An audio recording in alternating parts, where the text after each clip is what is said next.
O Trabalho Legal com os principais acontecimentos de 2017 está no ar e vai mostrar o reconhecimento da profissão de baiana do acarajé, como a atuação do MPT ajudou a criar uma lei em Brasília, as ações de combate ao trabalho infantil no Ceará e ainda o que mudou na norma regulamentadora número 12 em 2017.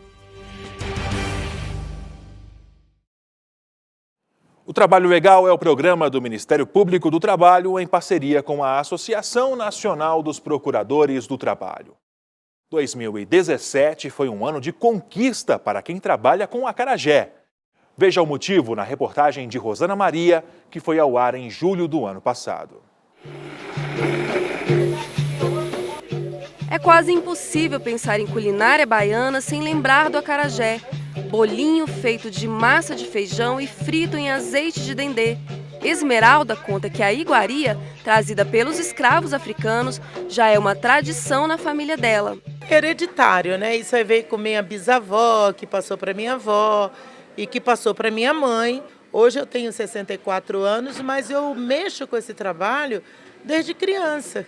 Hoje eu estou fazendo o 7º semestre de Direito e compro meus livros através desse trabalho. Trabalhadoras como a Esmeralda, que vivem do quitute, podem comemorar. É que a ocupação de quituteira, que inclui a baiana de acarajé, passará a fazer parte da Classificação Brasileira de Ocupações, a CBO do Ministério do Trabalho. O termo de estudo técnico que vai viabilizar a inclusão já foi assinado e está em execução, atendendo a uma reivindicação de cerca de 8 anos. Desde 2005, a profissão é apenas reconhecida como patrimônio cultural e imaterial do Brasil pelo IPHAN. Com o enquadramento dessas profissionais como profissional liberal, microempreendedor individual, elas passam a usufruir de vários direitos trabalhistas, direitos previdenciários, inclusive fiscais.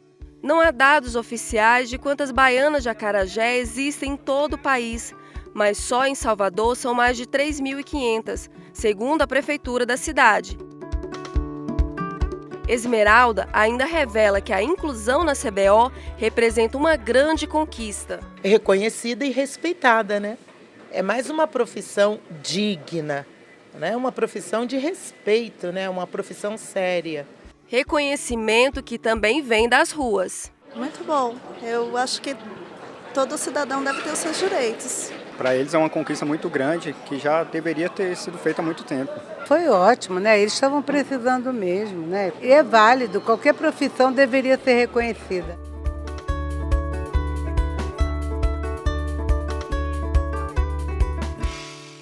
A atuação do MPT foi decisiva para a aprovação de uma legislação em favor dos motoristas do transporte público no Distrito Federal.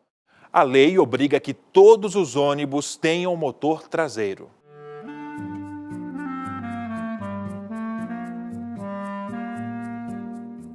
Eu estava com uma falha muito grande, sabe? No ouvir. Porque o passageiro, ele quer informação, ele te pergunta, esse ônibus vai para onde? Esse ônibus vai até o final? Esse ônibus é isso? Você sabe quando que é? Às vezes a pessoa conversava comigo e eu não estava ouvindo bem a pessoa falar comigo, né? Às vezes eu tinha que perguntar, oi, você falou comigo, o que é e tal. Essa é a dona Sirlene. Ela foi cobradora de ônibus por 18 anos até começar a sentir os sintomas de perda auditiva. Hoje tem apenas 20% de audição de um dos ouvidos e não consegue se equilibrar sem uma bengala. O trabalho hoje de cobradora, motorista, né? Ele é assim, com o tempo é que você vai sentindo. Você está ali 20, 30 anos, você está bem. De repente, né? Então, foi o que aconteceu comigo. Em 2007, eu senti um chiado. Mas só que a gente não dá importância àquilo, né? E vai passando o tempo, vai passando, vai piorando. Infelizmente, a dona Sirlene não é a única que sofre ou já sofreu com os altos ruídos dos motores de transporte coletivo. Segundo o levantamento do Ministério Público do Trabalho, quase metade dos rodoviários no Brasil são vítimas de perda auditiva ocupacional. A grande causa desse malefício é o ruído do motor, localizado próximo ao cobrador e o motorista. São 6 horas, né? E é muito barulho, perturba muito a atenção, no geral, né? Eu percebo, assim, não um zumbido, mas às vezes quando eu vou para casa de parentes, aí todo mundo fala, nossa, você está falando alto.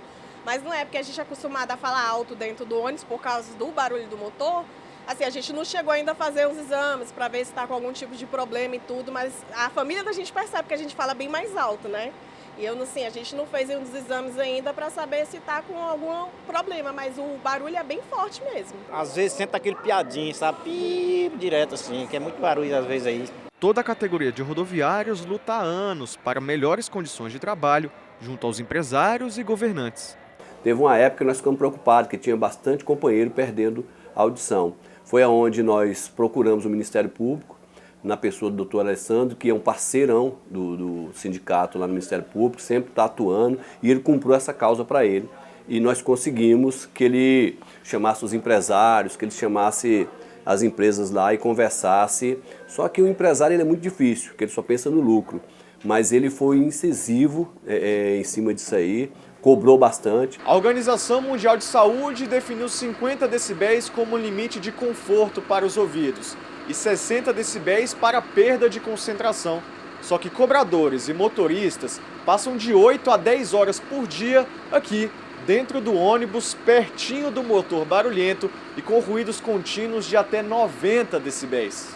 Existe uma norma regulamentar do Ministério do Trabalho que associa o nível de exposição sonora a ruído com a duração máxima da jornada de trabalho. Então, a partir de 85 decibéis, a gente já sabe que existe lesão dentro da orelha interna e, por causa disso, esses trabalhadores deveriam ter uma jornada máxima de 8 horas por dia. E à medida que a gente vai aumentando de decibel em decibel o nível de exposição sonora, essa jornada tem que ser diminuída. Nesse caso, o rodoviário perde aos poucos as células responsáveis pela captação do som. A perda auditiva induzida por ruído ela é, por definição, irreversível. Tá? Então, não tem como você reverter essa perda. Por quê? Porque ela é causada através de células lá da orelha interna que nós perdemos e são células que não se regeneram. Então, ela é irreversível. O tratamento, no caso dos pacientes que já têm uma perda instalada, seria reabilitar esses pacientes. Tá? Alguns pacientes que têm perda auditiva podem se beneficiar, por exemplo, do uso de aparelho auditivo. Mas, na verdade, nesses casos, o mais importante é prevenir a progressão.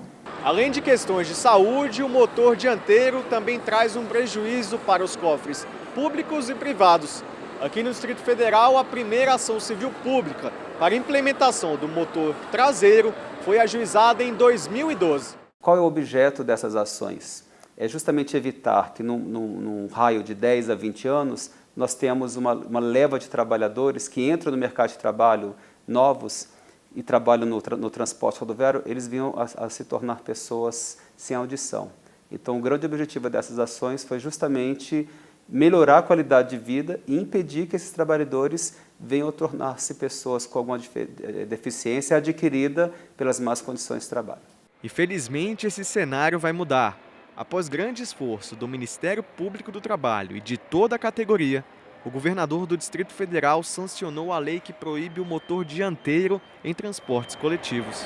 Nós temos que entender que o ônibus é o ambiente de trabalho dos rodoviários, motoristas e cobradores. Então, se você imaginar que nos ônibus de transporte interestadual, que todos viajam há muito tempo, o motor é traseiro e não há reclamação de ruído, por que não trazer essa tecnologia que existe fartamente no Brasil, trazer para as nossas cidades? E gradualmente, a cada ano, quando as empresas forem efetuar a troca ou manutenção desses ônibus, elas já vão substituindo por esses ônibus agora com motor traseiro. A Lei 5.590, de 2015, prevê que 70% da frota autorizada a operar no Distrito Federal deve ser renovada com motor traseiro ou central até o fim de 2018 e que esse percentual deve atingir 85% até o fim de 2021.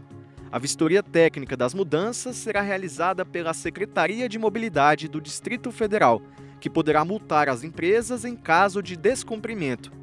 A medida prevê a significativa redução do adoecimento de rodoviários pelo excesso de ruído, vibração e aquecimento dos motores. No caso dos motoristas, por exemplo, tem a questão da vibração também.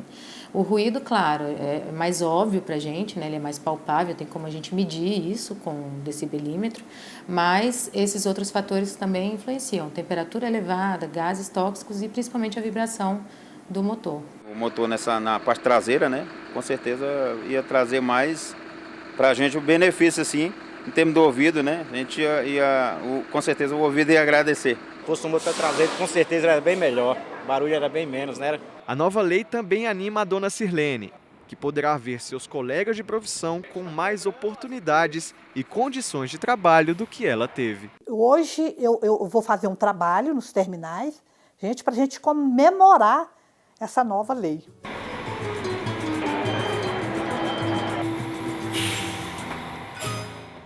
Logo após o intervalo, as ações de combate ao trabalho infantil no Ceará.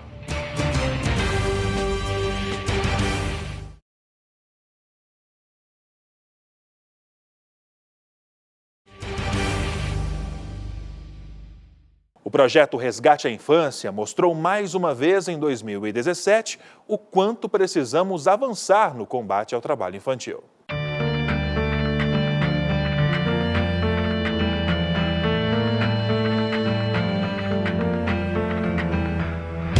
Entre os anos de 2009 e 2015, o estado do Ceará reduziu cerca de 75% dos casos de trabalho infantil, mas ainda há 75 mil crianças e adolescentes de 5 a 17 anos em situação de trabalho.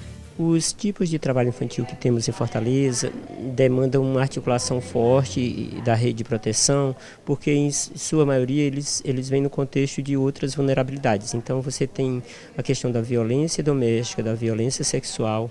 Muitas dessas violências acontecem na forma de exploração, que é uma das piores formas de trabalho infantil, e também a questão do recrutamento de crianças e adolescentes para o tráfico. O gerente nacional do projeto Resgate à Infância do MPT, que também é procurador do trabalho, afirma que compartilhar experiências é fundamental e esse é o motivo da capacitação promovida pelo Ministério Público do Trabalho. O principal objetivo desse trabalho de estudo de casos concretos em grupos é construir estratégia de atuação intersetorial. Então, os grupos estão recebendo casos concretos de trabalho insalubre, atividades ilícitas como a questão do tráfico, a exploração sexual e também o trabalho infantil doméstico. São situações que envolvem a necessidade da articulação de uma rede intersetorial que envolva os profissionais da assistência, da educação, do conselho tutelar. A minha expectativa é que cada um que esteja aqui coloque, no decorrer desse encontro, suas ideias. Temos que acordar para a vida de resgate à infância. Para os profissionais da área de educação e de assistência social e conselheiros tutelares que participaram da capacitação promovida pelo MPT em Fortaleza, a experiência é um diferencial no enfrentamento ao trabalho precoce. Esse trabalho de educação é um trabalho de justiça social e a boa intenção nunca falta por parte da escola e também, como a gente está vendo aqui na ação do Ministério Público do Trabalho. A secretária de Educação de Fortaleza explica que após a parceria com o projeto Resgate à Infância, a cidade tem se empenhado em implementar políticas públicas de enfrentamento ao trabalho infantil. O município tem trabalhado com uma política de proteção das crianças na perspectiva de acolher a criança o dia todo, que é a nossa política de educação integral. Mas nosso papel, principalmente, é o de conscientização, o de levar as famílias, aos professores, aos gestores, o conhecimento de todos os direitos da criança e dos adolescentes e, de uma certa forma, buscar, quando identificado algum tipo de abuso, os órgãos necessários.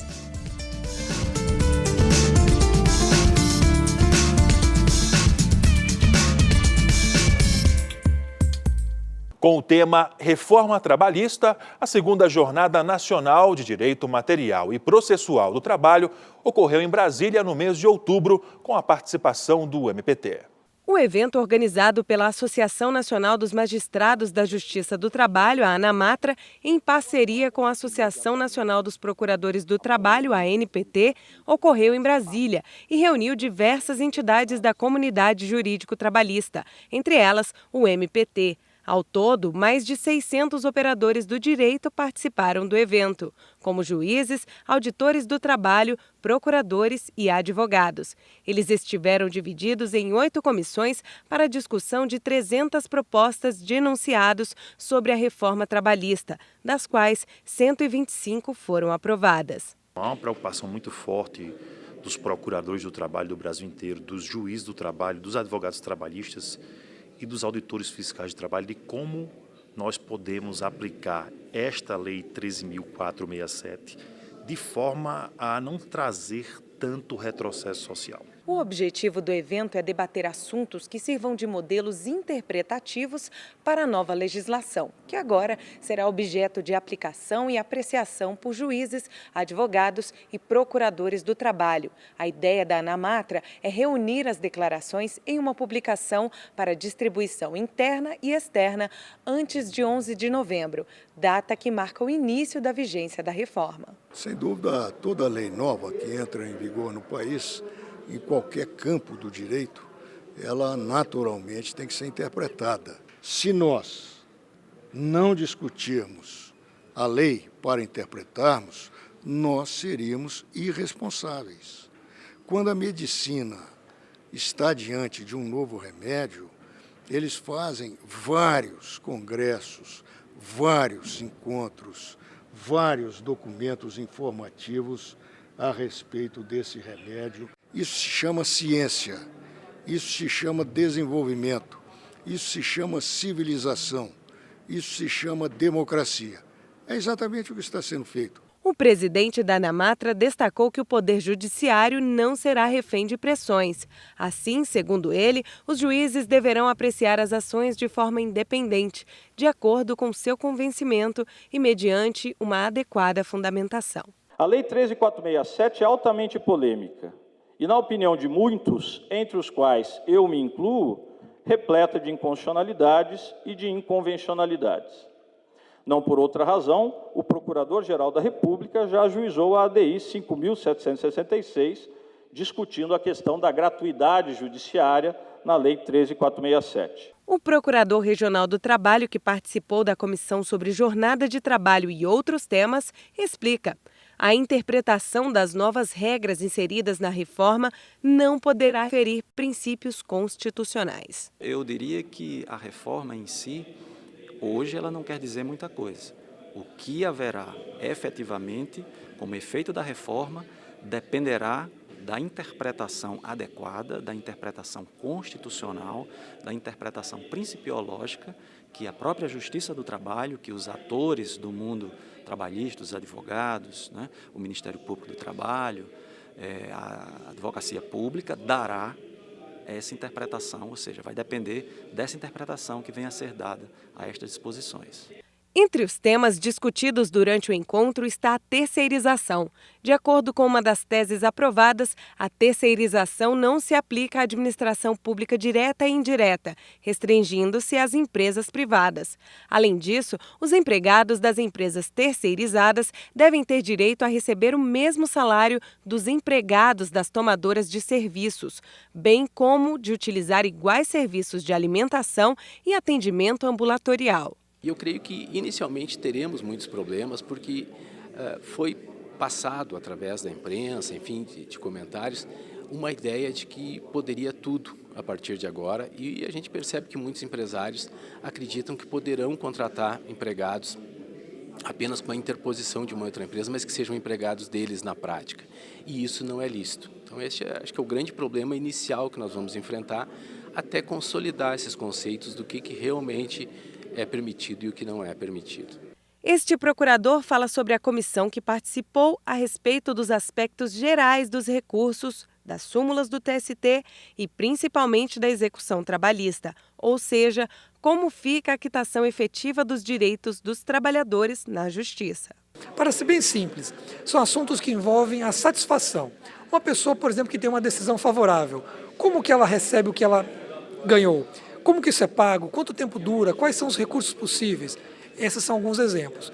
Ou, por exemplo, a edição de súmulas. Para aqueles que às vezes não sabem o que é uma súmula, são enunciados da jurisprudência consolidada dos tribunais. Os tribunais decidem de uma determinada maneira, de maneira uniforme ao longo do tempo, e consolidam aquele entendimento num enunciado mais simples. Isso é, de maneira geral, uma súmula. Nós temos aqui, então, essa discussão que envolve os requisitos para a edição das súmulas pelos tribunais. Alguns requisitos são mais, digamos, rígidos, e nós estamos discutindo exatamente isso. De acordo com o presidente da ANAMATRA, a segunda jornada foi marcada por um debate absolutamente democrático, com a manifestação de todos os interessados, sempre com discussões de alto nível em torno dos prós e contras de cada enunciado. Para ele, o resultado final representa muito adequadamente o pensamento médio da plenária. Já, 2017 foi ano de mudanças na NR12.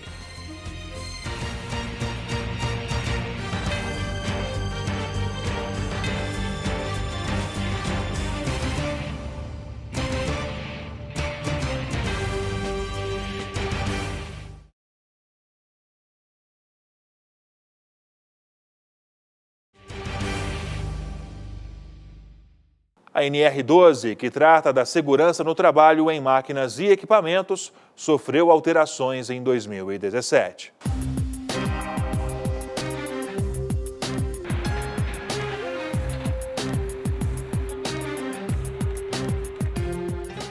Editadas pelo Ministério do Trabalho, as normas regulamentadoras, conhecidas como NRs, devem ser seguidas por empresas privadas e públicas, buscando a evolução na proteção dos trabalhadores.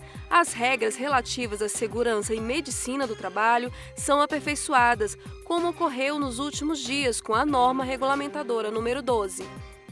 Essas modificações são relacionadas aos novos dispositivos da NR12, que tratam de proteção, distância de segurança a máquinas injetoras de material plásticos e prensas como essa.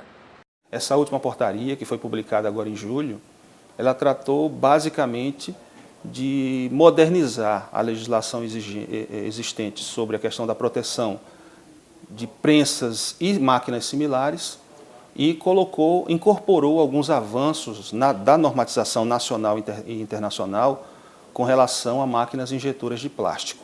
Foi uma alteração relativamente extensa, mas é uma norma que basicamente veio alterar esses dois campos grandes, significativos, importantes de máquinas que a gente tem no nosso país.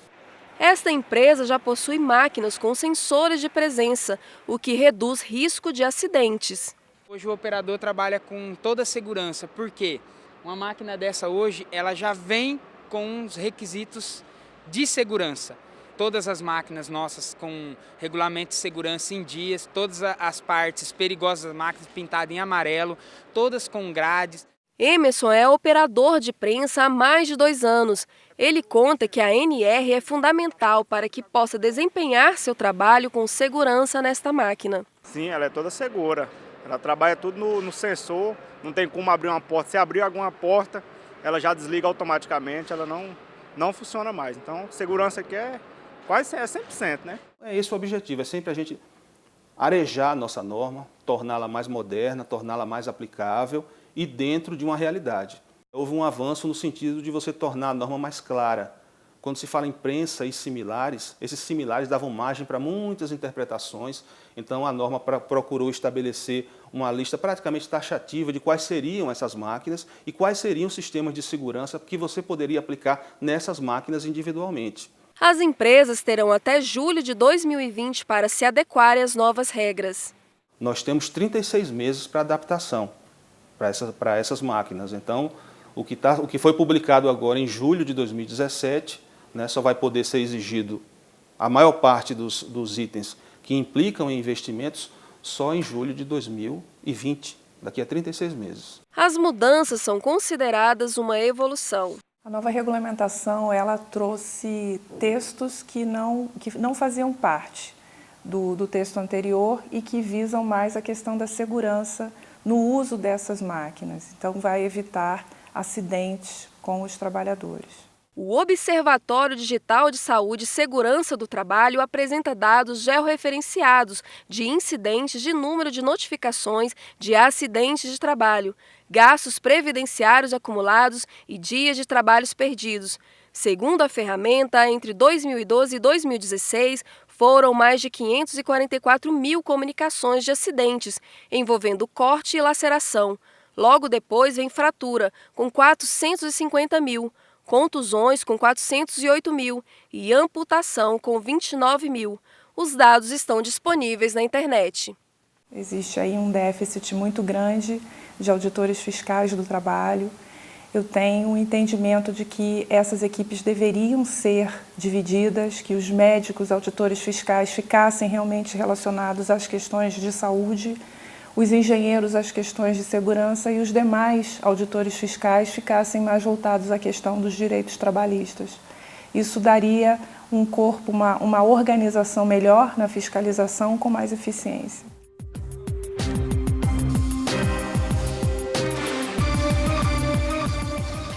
A transexualidade também esteve na pauta do trabalho legal no ano passado.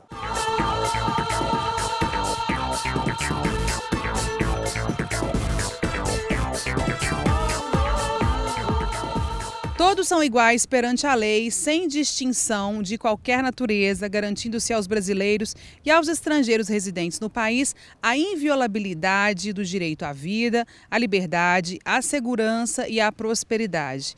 Esse trecho é o que diz o artigo 5º da Constituição Federal e deveria ser realidade na vida dos grupos LGBTs, travestis e transgêneros. Da necessidade da luta constante da população transgênero, LGBT e do segmento de pessoas intersexo, criou-se o Dia da Visibilidade Trans. No dia 29 de janeiro de 2004, foi lançada aqui no Congresso Nacional a campanha Travesti e Respeito, uma ação contra a transfobia. A campanha, idealizada por ativistas travestis e transgênero, foi tão importante que desde então comemora-se todo dia 29 de janeiro, o Dia Nacional da Visibilidade Trans. A data existe para chamar a atenção sobre a importância da diversidade e respeito para o movimento trans, travestis, transexuais e transgêneros.